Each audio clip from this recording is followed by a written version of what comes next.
Ok,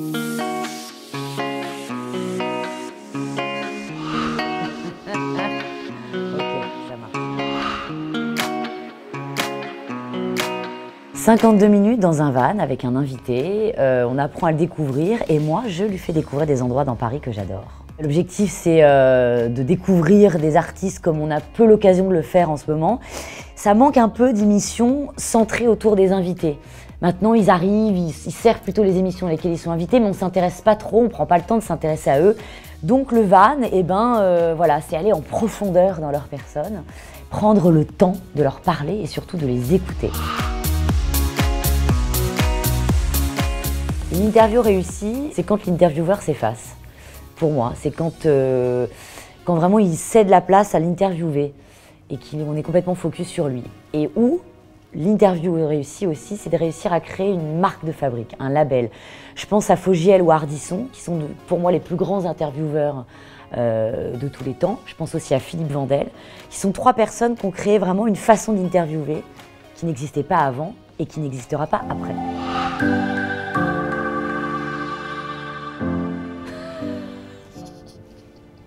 Je suis pas sensible, moi. Qu'est-ce qu'il y a? Je viens d'une famille de sensibles, je suis bretonne, je sais pas, je suis effectivement hypersensible, mais je pense comme toutes les personnes qui font un peu ce métier, je pense qu'il faut être un peu névrosé et un peu hypersensible pour faire ce métier, donc j'ai pas l'impression d'être plus ou moins que les autres. Après, je l'exprime un peu plus. Les névroses, j'ai que ça, moi. Si tu veux, je fais de la télévision, quoi. Donc déjà, il faut être névrosé. Vouloir être aimé de gens qu'on ne connaît pas, ou être prêt à être détesté aussi de gens qu'on ne connaît pas, il faut quand même toucher un peu le masochisme du doigt. Donc rien que ça, je crois que la démarche est assez névrotique. Elle était complexée, elle n'était pas simple. Elle était rebelle, parce que beaucoup d'autorité, un père très dur à la maison, donc je pense que ce que je ne pouvais pas faire à la maison, je me disais qu'il fallait que je le fasse en dehors. Donc plutôt rebelle, ouais, plutôt pas facile. Mais curieuse de plein de trucs. Et très sensible aux arts déjà, parce que entourée d'une famille aussi où j'ai baigné un peu là-dedans. Mais voilà, beaucoup de spectacles déguisés, voilà, beaucoup de perruques, de boa.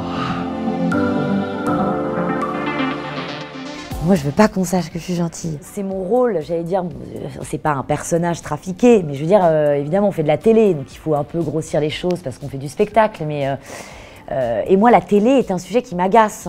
Il y a peu de choses que j'aime en télé. C'est pour ça que Cyril, il y a maintenant presque 8 ans, m'a embauché. Donc je ne vais pas l'aimer 8 ans après. Je trouve que c'est le nouvel opium du peuple. Donc à part quelques émissions, voilà, et quelques animateurs, c'est vrai que je ne suis pas férue de télé. Après, il est vrai que j'ai parfois une forme un peu outrancière, que je suis une personnalité très clivante en télé, mais c'est comme ça, et c'est ce que j'ai choisi de montrer dans cette émission. Et dans d'autres émissions, je choisis de montrer autre chose. Bah, sincèrement, c'est pas facile. Il faut avoir les épaules. Hein. J'ai fait un choix de garder cette ligne de conduite dans l'émission et de ne pas me laisser justement envahir par toutes les violences que je peux lire parfois. Et qu'il faut que je sois toujours honnête dans ma démarche. Par moments, c'est dur. En ce moment, j'arrive un peu à la... Je suis un peu au bout du chemin. Je commence à être un petit peu fatiguée. Mais c'est le jeu, ma pauvre Lucette. C'est comme ça. Non, c'est pas une pression, mais c'est vrai que vu que c'est le premier talk show de France, le projecteur est continuellement allumé sur nous. Bon, moi, je suis un peu moins dans l'émission cette année, donc j'ai pris un peu de recul, mais c'est vrai que c'est pas simple. Je suis moins présente pour des raisons perso, parce qu'il se passe des choses dans ma vie qui fait que je peux pas être autant présente qu'avant. Et puis parce que j'ai d'autres choses à côté, j'ai d'autres projets. Et voilà, j'y vais autant que possible, autant que Cyril le souhaite. Et je pense comme tout le monde, si tu doutes pas, tu t'avances pas, non? Ça serait hyper... Moi, je vis dans un bain de doute, ouais. Je fais un métier bizarre, c'est surtout ça. Donc le doute, c'est de savoir déjà, est-ce qu'on aura du travail à la rentrée? Est-ce que ce que je fais finalement... Enfin, moi, en ce moment, je suis en train de me demander surtout pourquoi je fais tout ça, quoi. Je suis dans un truc un peu plus psychanalytique en ce moment. Je vois plus mon psy qu'avant. Non, mais je me dis, bon, concrètement, quoi. Ça t'apporte quoi? Ça apporte quoi? Moi, je suis un peu tombée par erreur dans ce métier. Moi, je faisais de l'art contemporain, je bossais à Nova, j'ai commencé à Arte, rien à voir.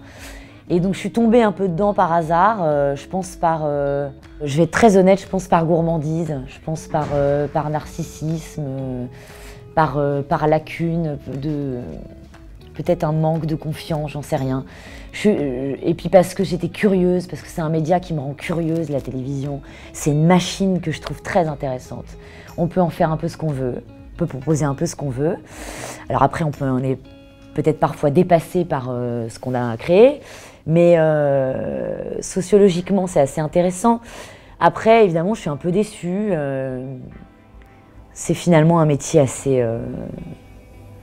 pauvre. Bah, c'est ce métier. C'est ce métier. Mais non, mais c'est un peu drastique de dire ça, mais j'adore ce métier comme je le trouve tellement vain, quoi. J'ai fait beaucoup de conneries à l'époque où je bossais avec Coé, je l'ai suffisamment dit. Où là, j'étais dans une espèce de délire. C'est pour ça que quand je critique la télé-réalité et les jeunes femmes qui font de la télé-réalité et qui montent leur cul, et ça, je l'ai fait. Donc je suis bien placée pour savoir que les conneries comme ça, on peut les regretter parce que tout reste sur la toile.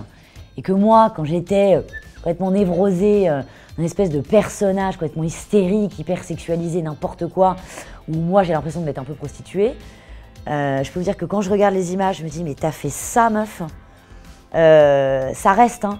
Donc c'est pas que je donne des leçons aux gens, c'est que je dis les copines, ça reste sur la toile. Et après, alors ça dépend des gens. Moi, j'ai un peu de mal à me regarder dans la glace par rapport à ça de temps en temps. Mais ça fait partie de mon histoire, ça fait partie du CV de la gosse, et c'est pas grave. C'est pas évident, quoi. Enfin, nous, on a commencé l'émission Touche pas à mon poste, on était une bande de potes, on parlait télé, quoi. Cette émission est devenue un phénomène, quasi. Donc on se retrouve à être, pardon, mais traqué, c'est un peu facile. Enfin, pour ma part, je suis désolée, mais traqué par la presse people. Mais moi, je suis personne, les gars. Pourquoi tu me prends en photo? Pourquoi tu me fais chier pendant les vacances avec mon mec ou avec ses gosses? Enfin, quel est l'intérêt? J'arrive toujours pas à comprendre ma légitimité et pourquoi est-ce que Enora Malagré intéresserait ce genre de presse et qu'apparemment, en plus, ça fait vendre. Sinon, il me lâcherait. Alors ça s'arrêtera, hein, parce que comme je suis personne, à un moment, tout le soufflet va retomber. Mais ça, c'est vrai que c'est un peu surprenant. C'est pas toujours simple à vivre. Et puis pour ma famille. Et ça, j'en démords pas, je lâcherai rien, quoi. Donc ça me plaît pas trop. Moi, je suis partie dans le milieu de l'art contemporain. Je pense que je sais pas pourquoi, enfin ça serait trop long à expliquer. Donc j'ai vrillé dans ce métier qui est un peu plus confortable, on va dire, à bien des égards. J'ai un peu l'impression d'avoir vendu mon âme au diable. Mais en même temps, c'est douillet aussi, l'enfer. Il y fait plus chaud. Donc, je pense que c'est pour ça que j'arrête pas de dire que je suis personne, parce qu'en plus, c'est vrai, on fait que de la télé, quoi. On n'est vraiment pas grand-chose. Passionnée, évidemment, ça tombe sous le sens.